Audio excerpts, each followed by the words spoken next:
They say a rejected mate is supposed to beg, to shatter, to fall to her knees weeping. But when the Alpha King cast her aside in front of his entire court, she did the unthinkable. She tilted her head back and laughed, because he had no idea he'd just condemned his kingdom to death. The great hall of the Iron Peak was a cavernous beast of stone and timber, reeking of roasted venison, wet fur, and the suffocating perfume of the high nobility. It was the night of the blood moon ascendant, the evening King Leander was to formally choose his queen. For a kingdom ravaged by the creeping frost of the morning rot, a blight that blackened the crops and made the wolves sickly and barren, the king's mating ceremony was a desperate plea to the fates for stability. Standing in the shadows of the immense hearth, carrying a tray of mulled wine, was Sibylla. To the court, she was simply Sybil, a scullery maid of questionable parentage, found wandering the borderlands as a child. She wore rough-spun wool, her silver-white hair hidden entirely beneath a soot-stained linen cap. She kept her eyes downcast, an omega by trade if not by biology, invisible to the lords and ladies draped in velvet and ermine. King Leander stood at the dais. He was a terrifyingly handsome man, carved from the brutal, unyielding mold of the northern warlords. Broad-shouldered, with eyes the color of forged steel, he commanded the room with a terrifying stillness. Beside him stood Lady Genevieve of House Croft, a stunning, raven-haired noblewoman who had shared his bed and his war council for the past 3 years. The kingdom expected Leander to bypass the fates and mark Genevieve tonight. But as the blood moon hit its zenith, casting a crimson shaft of light through the oculus of the great hall, the ancient magic of the werewolf kind ignited. It hit Leander first. A visceral, bone-rattling shockwave that nearly brought the Alpha King to his knees. The scent of winter jasmine, ozone, and ancient, crushing power filled his lungs. It wasn't coming from Genevieve. It was bypassing the High Lords, cutting through the stench of roasted meat and anchoring itself to the shadows by the hearth. Sibylla froze. The tray of wine in her hands trembled. The mating bond snapped into place between them, a chain of invisible fire pulling her soul toward the king. Leander's head snapped toward her. The entire court fell silent, following the king's bewildered, horrified gaze. Genevieve's smile faltered, her manicured hands curling into claws. The pull was undeniable. The fates, in their infinite cruel wisdom, had matched the Alpha King of the Iron Peak to a soot-stained servant. "Bring her forward," Leander commanded, his voice a low, dangerous rumble that rattled the goblets on the tables. 2 armored guards seized Sibylla by the arms, dragging her into the brutal, crimson light of the moon. Her linen cap was knocked askew, revealing a lock of her shocking, luminescent silver hair. Leander stepped down from the dais. He circled her, his jaw ticking. He felt the bond demanding he pull her into his arms, demanding he bare her throat and claim her. But Leander was a creature of pride, pragmatism, and cold, hard politics. His kingdom was starving, his borders were failing. He needed the military might and the grain silos of House Croft. A scullery maid, even one chosen by the fates, was a political death sentence. "A cruel joke," Genevieve hissed, stepping to Leander's side, her eyes flashing with venom. "A low-born mutt. The fates are testing you, my liege." Leander stopped in front of Sibylla. He looked down at her smudged face, his eyes hardening into flint. He made his choice. He chose the crown over his soul. "I, King Leander of the Iron Peak," his voice boomed, invoking the ancient, irreversible rites of severance, "do hereby reject you, Sybil. I sever the bond of the fates. You are no mate of mine. You are nothing to this court, and nothing to my bloodline. I exile you from my lands, effective at dawn." The words struck with physical force. A collective gasp rippled through the hall. To reject a true mate was a heresy rarely spoken of, an act that tore at the very fabric of a werewolf's sanity. The courtiers watched, holding their breath, waiting for the frail servant girl to collapse, to scream, to shatter into a million broken pieces as her wolf was severed from its other half. Sibylla stood perfectly still. The invisible chain connecting her to Leander turned to ash. A sharp, burning pain bloomed in her chest, but it was quickly swallowed by something much colder, something ancient. She looked up, her gaze meeting the Alpha King's. And then she smiled. It wasn't a smile of madness nor of sorrow. It was a terrifying, pitying curve of her lips. Sabia tilted her head back, and laughter erupted from her throat. It was a rich, melodic, and chilling sound that echoed off the vaulted ceiling of the great hall. It was the laughter of a predator watching a deer step willingly into a bear trap. The court recoiled. Genevieve took a step back, shivering involuntarily. Even Leander faltered, a flicker of profound unease crossing his stoic features. "You laugh, Omega?" Leander growled, his pride wounded by her defiance.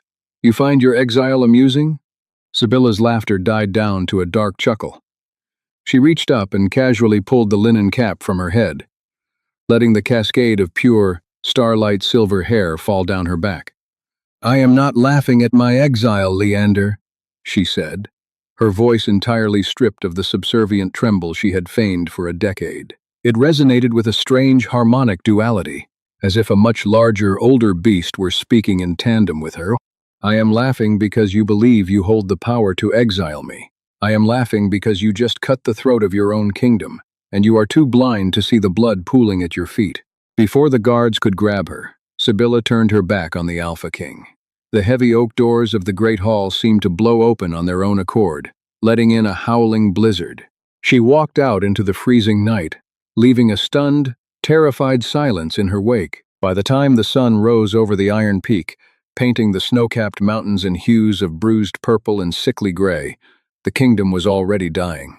It started with the perimeter wards, the magical barriers that kept the feral creatures of the Dead Weald at bay, shattered like brittle glass at exactly midnight.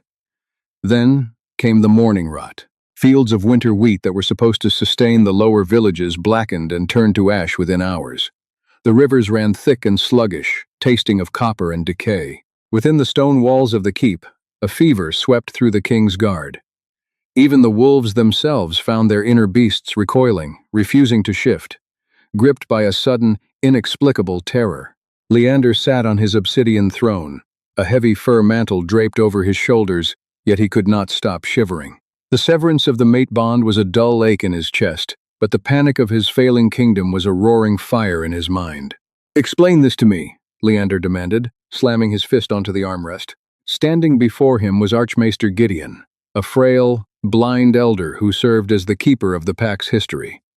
The old man's hands were trembling as he clutched a crumbling, leather-bound tome.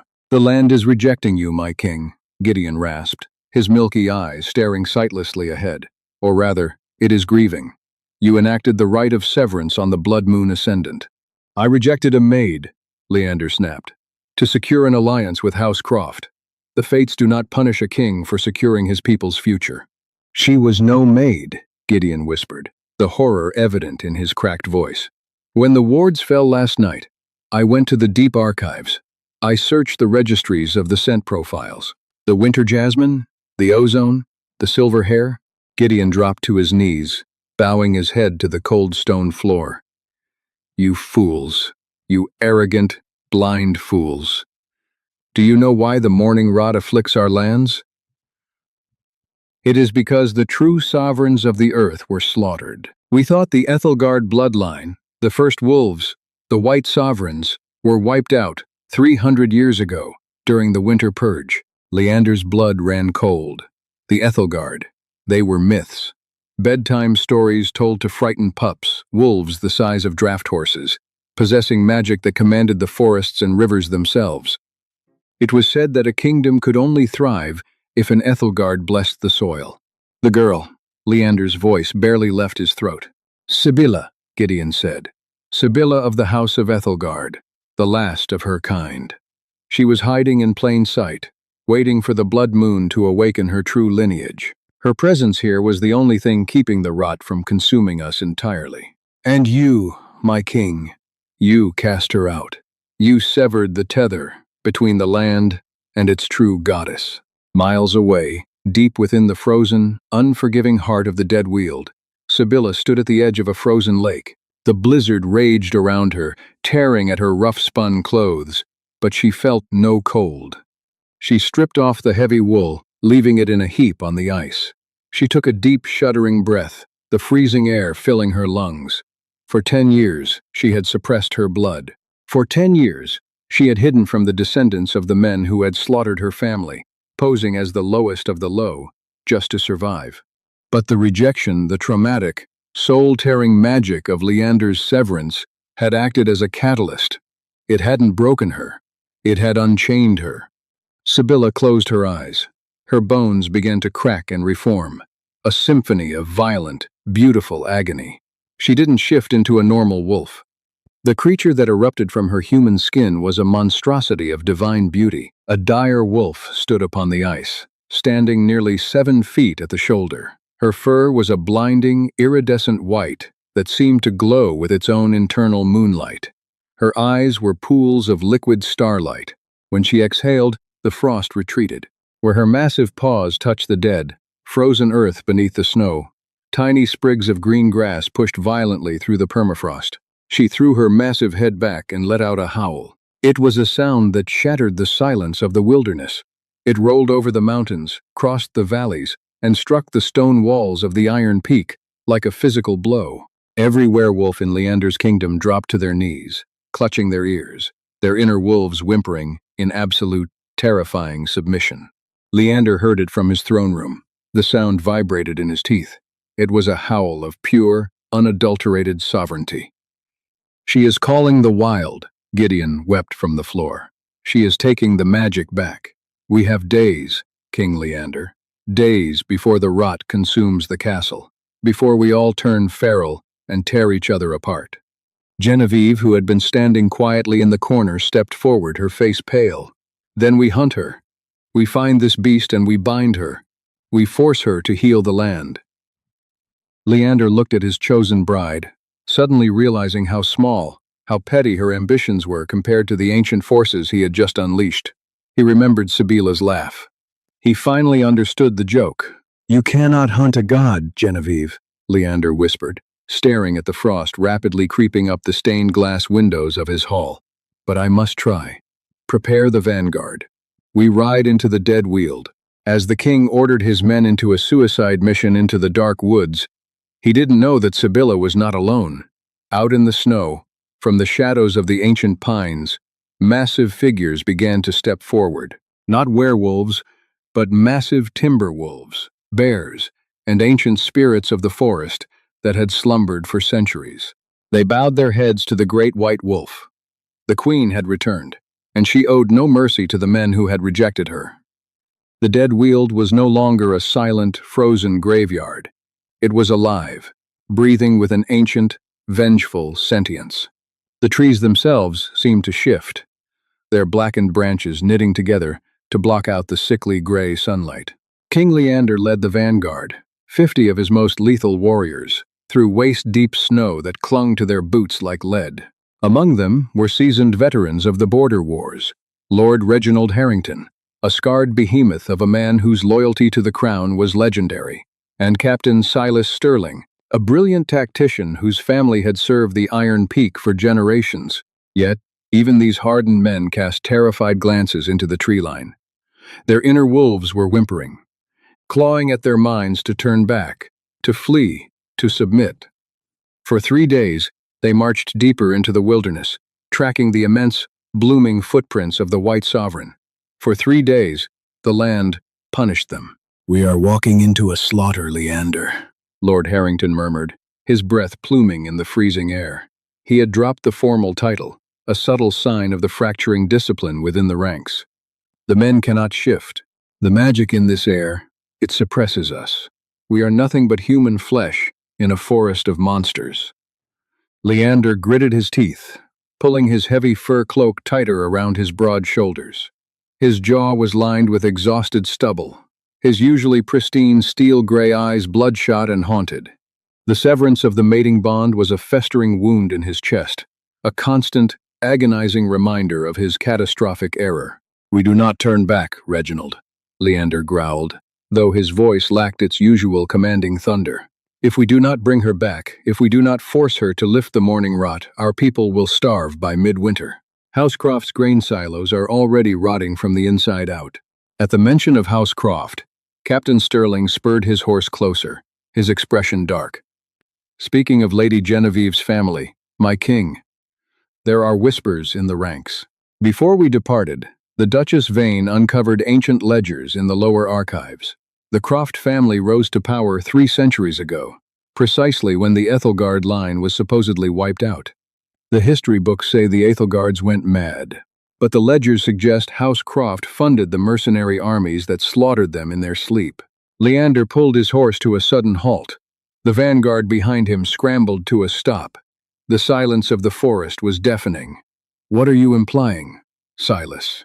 I am implying that you did not just reject a maid, Sterling said quietly. His eyes locked on his king. You rejected the rightful queen of this continent to ally yourself with the descendants of the very traitors who stole her throne. And Lady Genevieve knew.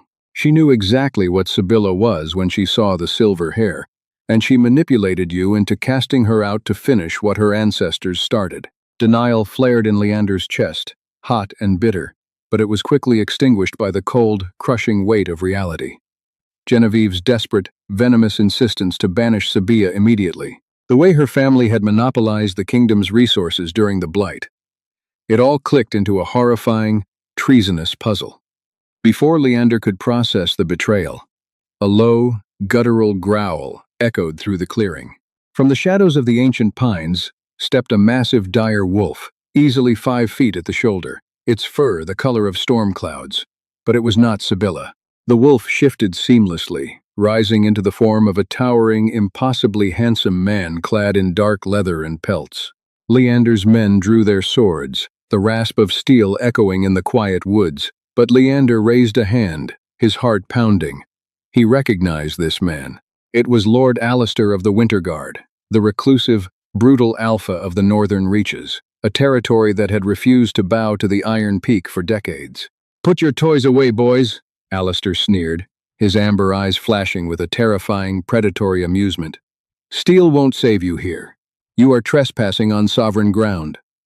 "Alistair," Leander warned, trying to summon the alpha aura that usually brought other men to their knees. It flickered and died, suffocated by the heavy magic of the forest. "Stand aside." "I have come for Sibylla," Alistair laughed, a deep, booming sound that held genuine mirth. "You have come for Sibylla? The sheer audacity of the Iron King.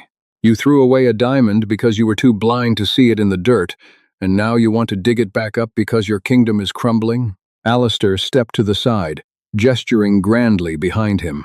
The trees parted, their massive trunks groaning as they moved of their own accord, revealing a sprawling, ancient ruin of white marble and overgrown vines.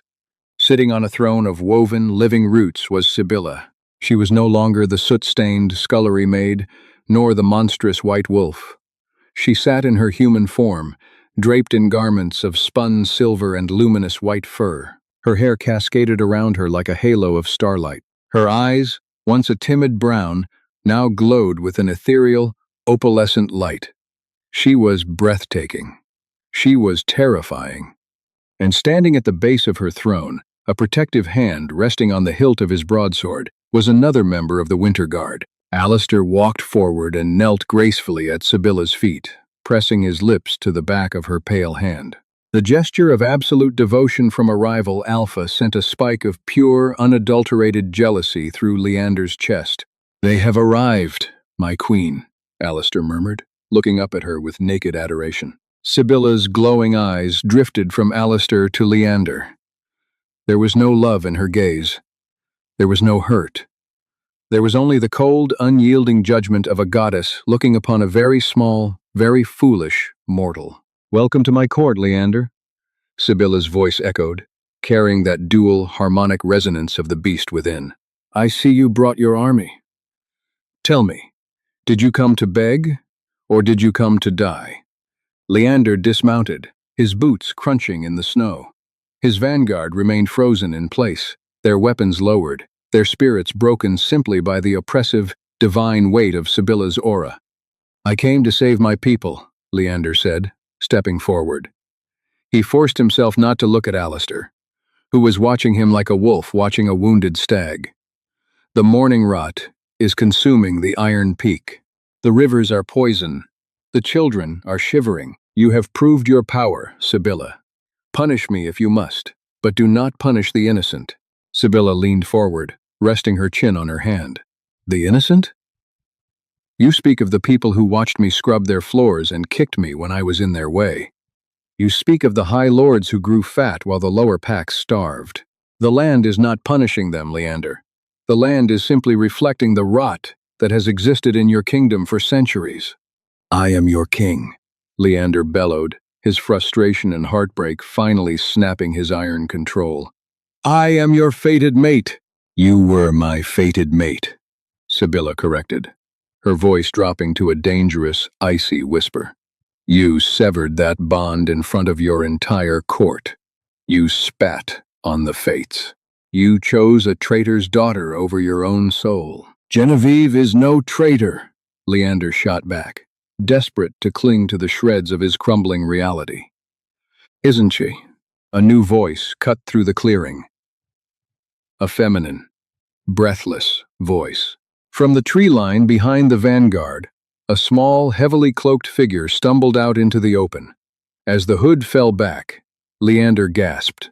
It was Genevieve, but she was not alone. Flanking her were a dozen mercenaries wearing the black and gold crest of House Croft, armed with heavy crossbows loaded with silver-tipped bolts. Genevieve, what are you doing here? Leander demanded, stepping between her and Sibylla's throne. I ordered you to remain at the keep. Genevieve ignored him. Her beautiful face was twisted in an ugly, desperate snarl.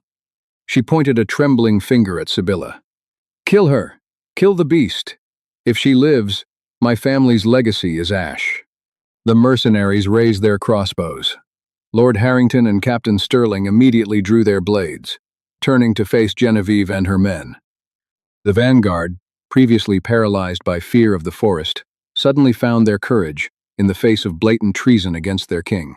Stand down, Housecroft, Harrington roared. You fool, Leander, Genevieve spat, her eyes wild. She will take everything from us.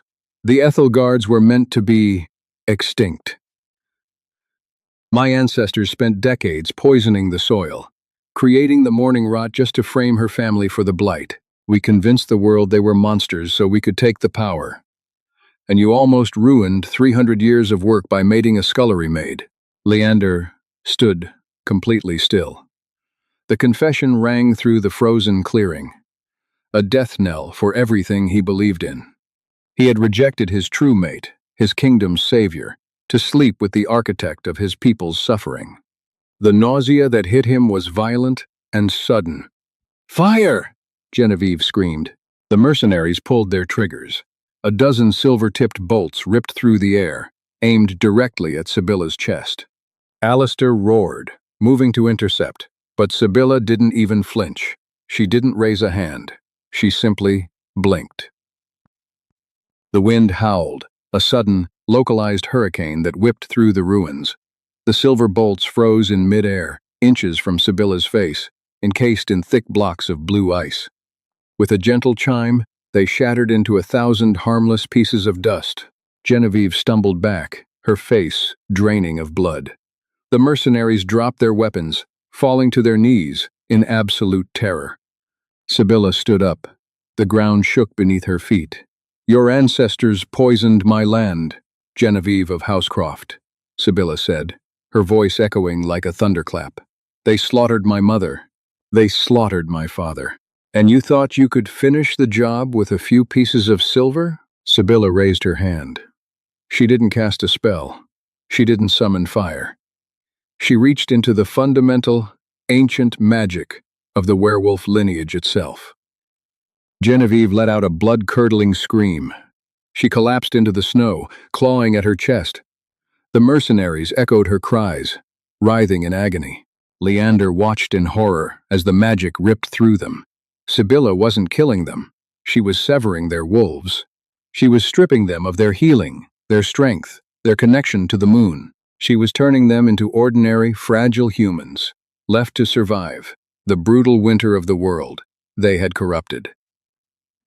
When the screaming stopped, Genevieve lay sobbing in the snow, a broken, empty human shell, Sibylla turned her glowing eyes to Leander. The Alpha King fell to his knees. The pride that had defined his entire life evaporated. He looked at the woman he had treated like dirt, the woman he had rejected, and he bowed his head until his forehead touched the freezing snow. "I was a fool," Leander whispered, a single tear cutting through the dirt on his cheek. "I was arrogant, blind, and unworthy. I do not ask for my bond back, Sibylla. I only ask for mercy for my people. Take my life, take my wolf, but heal the land." Sibylla looked down at the broken king. "I do not want your life, Leander, and I do not want your wolf, but I will take your crown." She walked slowly down the marble steps, her silver dress trailing behind her. She stopped in front of him. "The era of the Alpha Kings is over. Your patriarchal, warmongering bloodlines have brought nothing but rot to this earth. I am returning to the Iron Peak. I will cleanse the rivers, and I will wake the fields. But I will rule alone." Leander closed his eyes, a profound sense of relief washing over him, followed by a hollow, endless grief. "Yes, my queen. And as for you," Sibylla continued, her voice softening just a fraction, "you are exiled, Leander. You severed our bond, and so you shall live with the emptiness. You will wander the borderlands, just as I did. You will see what it is to be invisible." Leander nodded slowly. He stood up, stripping the heavy, fur-lined crown of the Iron Peak from his head, and placed it reverently at Sibylla's feet.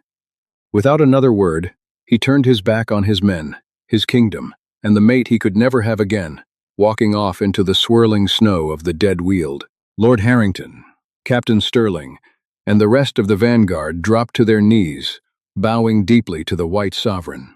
Alistair stepped to Sibylla's side, picking up the discarded crown. He didn't offer it to her. He knew she didn't need a piece of metal to prove her sovereignty. He simply stood beside her, a steadfast guardian, as the dark clouds above began to break. For the first time in centuries, a ray of pure golden sunlight pierced the canopy of the dead Weald, warming the snow at Sibylla's feet. A single, perfect winter jasmine pushed its way through the frost, blooming in the light. The rightful queen had returned, and the world would never be the same. Did Sibylla's ultimate revenge give you chills? The drama, the betrayal, the epic return of the White Sovereign. This is why we love werewolf lore. If you were captivated by Sibylla's rise to power and King Leander's tragic downfall, hit that like button right now. Share this video with your fellow fantasy lovers, and don't forget to subscribe to our channel for more breathtaking, dramatic stories every single week.